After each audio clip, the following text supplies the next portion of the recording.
What's up, my dudes? Air physics versus ground physics in MXGP Pro.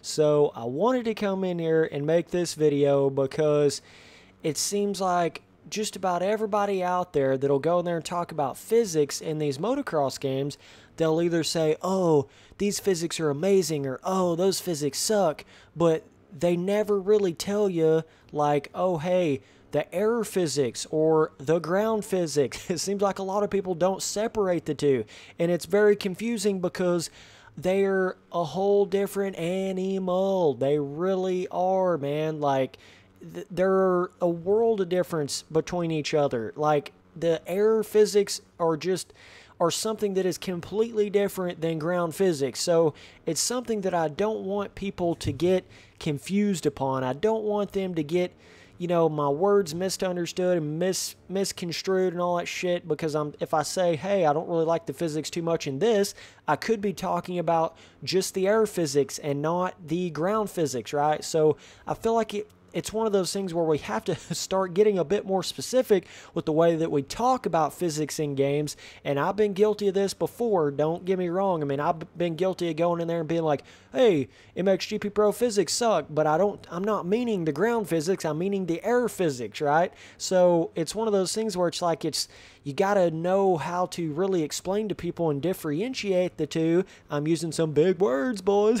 I'm a big boy now, okay? It's like, it's just, I don't know. I just feel like that's something where we have got to start getting more specific with the way that we talk about these physics in these motocross games, man. Because like in Reflex and MX Simulator, I feel like those air physics and ground physics are both equally as good as each other in both of those games. Like in Reflex, I feel like the way the bike feels on the ground is just as good as it feels in the air. Same way with MX Simulator. I feel like the way MX Simulator feels on the ground is the same way it feels in the air. The same amount of good as it feels in the air, I feel like. But when you talk about MX versus ATV All Out, I feel like the air physics are a little bit better than the ground physics in that game. And when you talk about MXGP Pro, I feel like the ground physics are way better than the air physics in this game.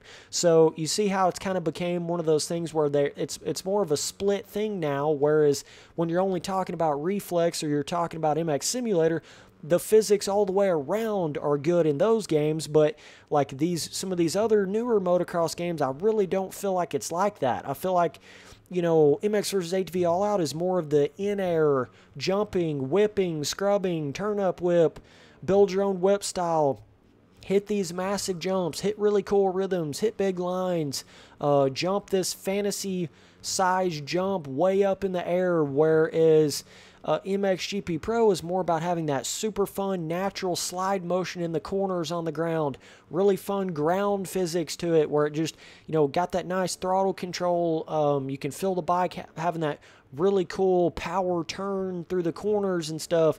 So yeah, it's just, this is a video I wanted to come in here and make because I just feel like it is something that is worthy enough to go in there and be like, hey guys, we need to actually realize, okay, there is a difference between the air physics and the ground physics, man. There just is.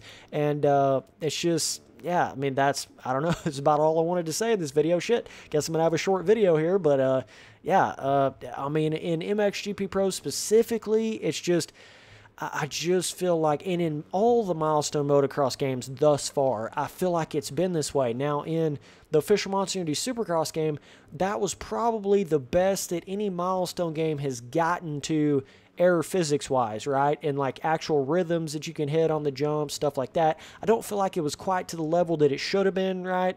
I don't feel like it was like that, but I do feel like that had better air physics than this game has. Not just because it was a Supercross game. That's not what I'm saying. I'm saying the whips felt better in that game. Just the way you come off of jump faces, the natural flow movement in the air and all that kind of stuff just felt better to me in the official Monster Energy Supercross game than it does this game. But this game feels like it's probably got somewhat better ground physics, maybe a little bit better. I wouldn't say like to an insanity level of better, but definitely a little bit better. And if you compare this game back to like MXGP 3, then yeah, this definitely has better ground physics and probably better air physics. than MXGP3. You know, if you're going back that far with it, but if you're comparing this to the Official Monster Energy Supercross game, I don't feel like this game is just better all the way around, right? I really don't feel like that. It's bizarre that it's like that, but I feel like they were, you know, working on this game at the same time they were working on the Official Monster Energy Supercross game. So it's made it to where it's almost like they're just different games, more so than this one is just like a solid improvement over the Official Monster Energy Supercross game. Does that make any sense to you? It's like they're better and worse in different ways, I feel like. So either way, man, appreciate you guys watching all the videos. Later, dudes.